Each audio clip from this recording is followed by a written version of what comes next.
Hey everybody, Alex Kozora, SteelersDepot.com, back to do another tape analysis. I know you guys asked you wanted to see another video breakdown this week. I saw somebody comment and say they wanted a close look at the secondary. I figured since I did the offense in yesterday's video, I'll do the defense today, looking at some schematics and just one of the wrinkles that Keith Butler has shown this year. Anytime you have a defense with more continuity and certainly more talent, you're able to disguise coverages and rotate things and make life tougher on the opposing quarterback. Last year, when you had a less talented defense, a much younger and greener secondary, think about Terrell Edmonds in his rookie year, you were a lot more limited. And then as the season went along, and you think about the Week 15 win over the Patriots, the reason why they beat Brady and really held him in check was they were able to disguise coverages and hide things a lot better than they could earlier in the year. And that's what they've done really consistently throughout this season, especially after the addition of Minka Fitzpatrick, and they've gotten him kind of really comfortable in the defense. And it paid off again on Sunday against the Browns. So 3 plays we're going to look at, all the same coverages. These are used in obvious pass situations, second and third and long. And it's a simple cover 3 invert. But what I like about this, and we'll break it down here kind of piece by piece, is the Steelers start with 2 high looks. You're looking at, is it 2-man? Is it cover 2? Could it be quarters coverage? You got corners and safeties here. You're getting a 2 high look pre-snap if you're Baker Mayfield. On the snap, though, you get rotation, and a lot of teams will rotate just one safety down, spin one down, and have one rotate to the middle of the field to play the post safety. Little extra wrinkle here from Pittsburgh, where you're going to see both safeties are going to walk down. Now, Cam Sutton here, the dime defender in these situations, is going to become the single high, middle of the field safety. You don't maybe get the best example of it here because it's the red zone, and Sutton's just matching the route here, but you get cover 3. Deep third, middle third, deep third, with 4 under. 1, 2, 3, and 4. That's cover 3, just shown in a different way, dressed up a little bit differently with the safety rotation, and Sutton, the nickel corner, bailing and becoming the safety. So good coverage here, matching the routes. Fortunately, play gets extended. Mayfield makes a nice throw. Landry in a spectacular catch along the sideline that was initially ruled incomplete, as you can tell, but then it was overturned on the challenge. The correct call, but overall the coverage did its thing. Unfortunately, the rush didn't do a great job here and allowed the first down. The stunt here from Watt and Hargrave wasn't really executed properly. Mayfield escapes the pocket, but overall it's covered well. And we'll look one last time at the aerial view, and you can see the inversion. Again, safeties are going to walk down, Sutton the single high. And we'll look at that with more positive results on these next 2 plays. Okay, as you can tell, this is 2nd and 20. Again, the cover 3 invert, we'll call it, used in obvious pass situations, and when the Steelers are playing dime, which are, again, is obvious pass situations, end the half, end the game, and 2nd and 3rd and long.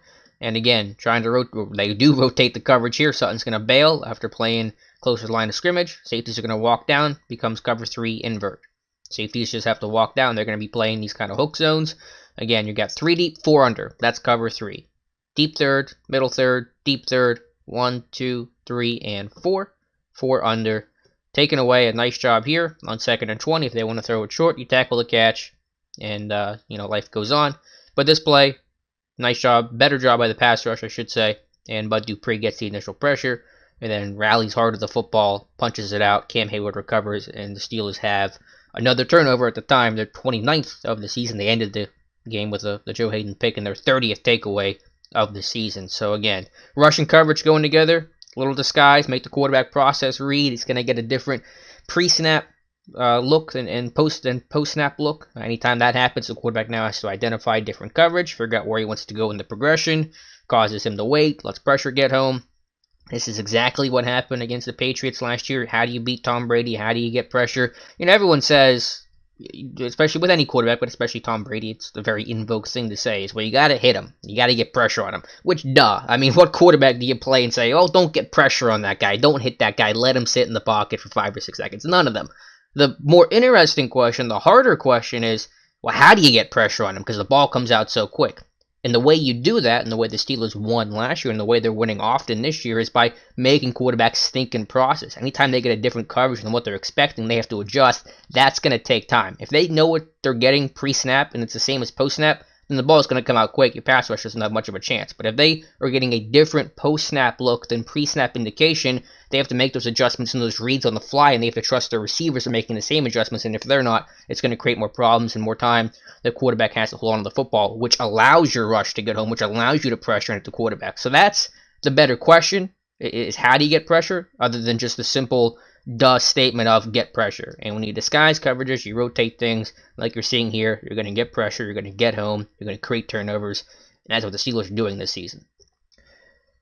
One last look at it, and again, it's the same principle. I know I got on a tangent there. I probably should have saved that for the end of the video, but you're going to see the cover 3 invert, and there's a good pass rush. It's covered well, and the rush is able to get home. And this is, again, on 3rd and 10, obvious pass rush situations. This was off the Duck Hodges turnover. This was a huge sack by Javon Hargrave that knocked them out of field goal range, forced them to punt the football, and not give up any points, late in this game. But again, the cover 3 invert, they didn't do this on every single 3rd down, so it's not that it's so common that you can start expecting it, but they will use it in some situations. I think this is all 3 times that they used it on Sunday.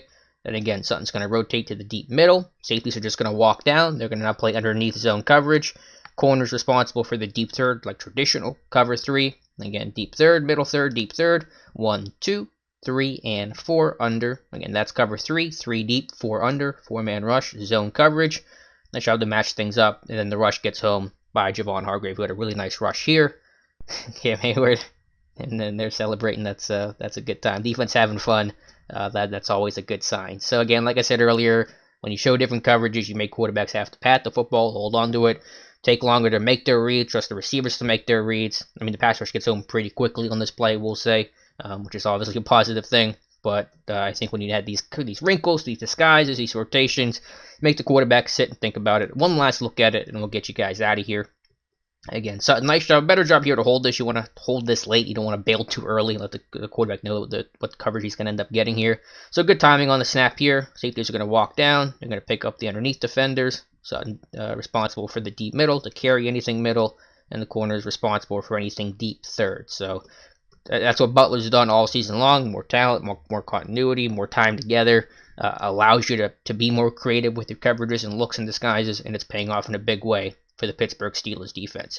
Let me know your thoughts in the comments below, whether you are watching on YouTube. Follow me on Twitter at Alex_Kozora, or follow on the website SteelersDepot.com. Thank you guys so much for watching, and we'll talk to you soon.